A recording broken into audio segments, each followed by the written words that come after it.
Hello everyone and welcome back to Rhythm Railroad. I'm doing a little work on block detection today. Um, I've had the components for the block detection for a little while now, about a few months, but I never got around to actually wiring it since I was using just a general single bus all the way around the entire layout just to be able to run trains and check, track work. Um, but now that I have the opportunity, I'm going to try to see if I can make a dent here with this and hopefully not mess it up too bad.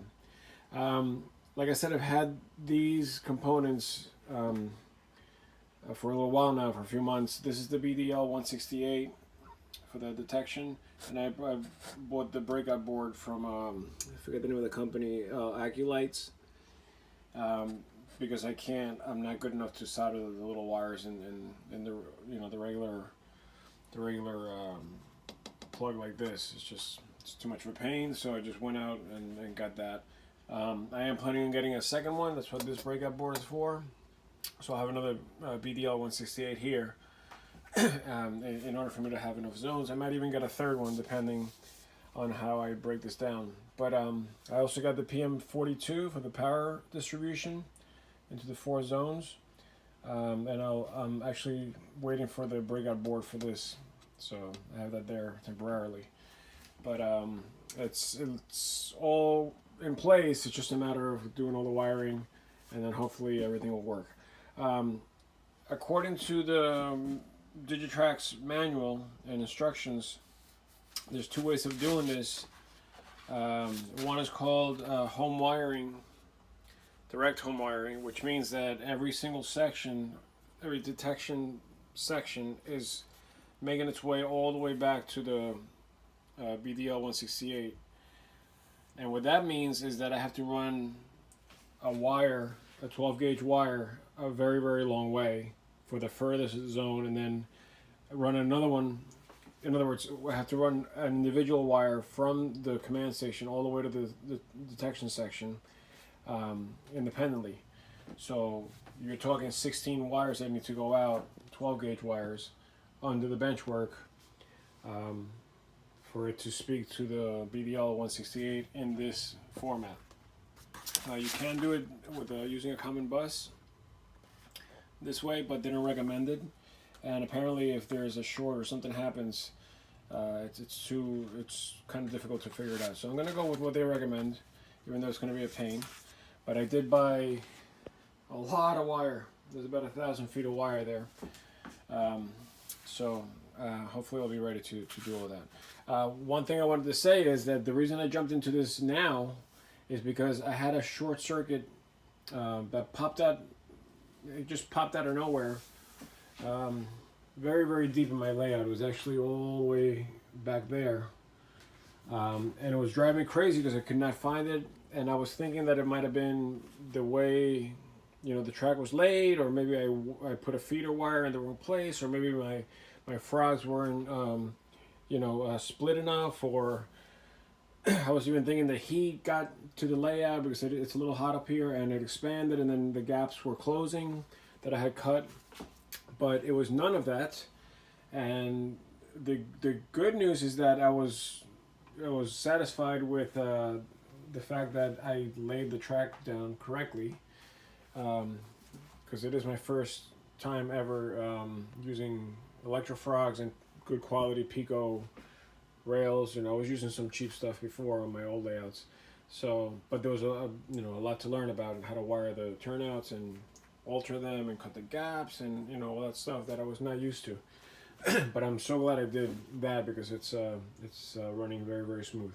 Anyways, the culprit was this Hex frog juicer, and I love this product. I have a lot of these on the layout right now, and they work beautifully. In fact, this one worked very well for close to a year.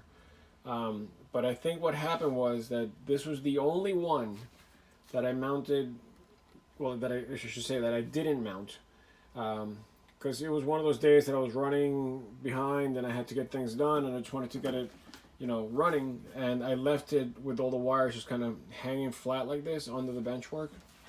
It was kind of like that, and it was fine. It worked just great. But I think what ended up happening is I did that scene way in the corner there recently, and this frog juicer was near. It was near it. It wasn't right under it, but it was near it. And I think I might have gotten some either alcohol or scenic cement or some kind of glue. Something must have landed on this and damaged, one of the components here. Or it might have just been like a quick derailment or something that might have, gotten to one of these little delicate parts. I don't know. But I have a feeling it's my fault because it was just dangling there. Maybe the wires touched. I did something. But the way I figured it out is the hard way, which is the reason why I'm doing all this rewiring.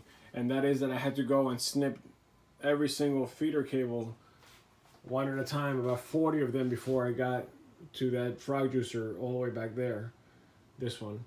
And then, once I disconnected this, everything went back to normal. I did take this by itself and directly connected it to the command station just to see if it was just this or if it was something that had to do with other parts of the track. And this thing was shorting out every single time. So once I eliminated this, everything kind of came back to life. I reconnected the cables just to make sure that it wasn't something else that was piggybacking, off something else. And it's not. As far as I can see right now, everything's working great. But I didn't resolder all the feeder cables back in because it's useless. So luckily, all the damage that I did under by cutting all happened in the yard, and the yard is going to be independent from the block. So I'm not going to put block detection in there, but I am going to assign one of the zones for the yard in case there's shorts in the future. It won't turn off my entire layout, and at least I'll know it's just there.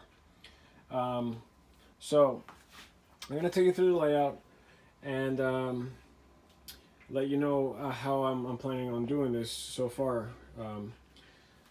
What I want to do is create basically 4 zones according to the sections of the layout. So this would be the first power district here, this whole side of the layout, and then the peninsula lower level, all of this would be another power district, and then I have 2 more on the PM42 left over. So what I'm planning on doing is the yard's going to be part of that power district. So that's 1, 2. The upper level is going to be 3 all of it because it's not as long as the lower level, and it's simpler. And then the 4th section would be from here on and through this part. I'll show you what happens here later on, including this stuff here. So that's how I'm going to divide the power, and then obviously I have to break the track into sections, like it says here, to the detection sections, and obviously there's 4 zones and 4 per zone, giving you 16 detection sections. So from what I understand, and just from doing research, it's best to have the least amount of wire possible. But because I have all my devices down here, it's kind of I kind of have to run a lot of wire anyway. But what I did was I created the sections outward. So I'll run the bus this way, and it'll be 1, 2, 3.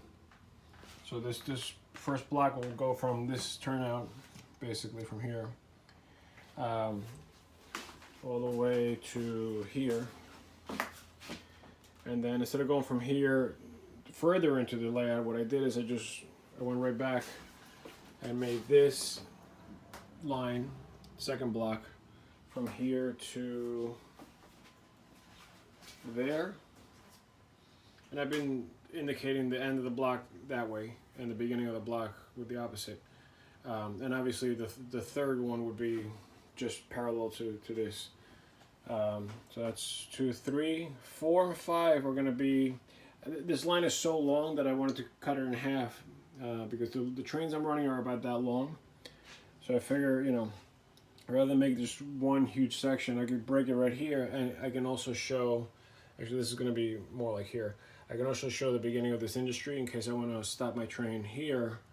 The dispatcher will know, you know, I could put a signal here or whatever, that there is a possibility for industry there, and you know, you won't have any trains in the way. So that's 4, 5. 4, 5 goes over to the other side. So what I did then is, again, the buses are coming through here, so I made it, you know, the wire's going to turn this way, and it's going to be, since 4 and 5 are on the other side, I'm making this line here, which is a connecting line from the yard, to a lead, number 6, and that'll help me detect the train when it's trying to get in or out of the yard. And this is the reverse loop here, so that'll be number 7, this curved area here, 7. So I know it's in there. Then here's my main lines again coming back in, so this will be, sorry, here, 9 and 10 from this turnout, so I know where that is. 9 and 10, which run basically the length of the town. I didn't want to make this a segment because it's too short. So I just wanted to, you know, I went past that. So this is 9 and 10, and then it becomes single track. So I did 16 here because on the other side, there's 16 right up to this turnout. On the other side, I have 14, 15. So we're going kind of backwards now. 15 is this one here. And it's going to be, this is a short line, so I'll probably just leave it as one long segment, which stops right there. And there's nothing going on here anyway, so I don't need to really, you know, worry about it. And then 14 goes up to this turnout before it splits again to double main. But I do have a very busy industry here with the lumberyard that's going to get a lot of traffic. So I am making this a block from here to here, so that I know if I'm interrupting this switch. That's 13, and 11 will be from here to this crossover, and 12 is the opposite of that on this track. So, you know, it'll be up to the turnout basically. So 12 is a little longer because there's no industry on that line. And then from here, this is the 5 and the 6. Sorry.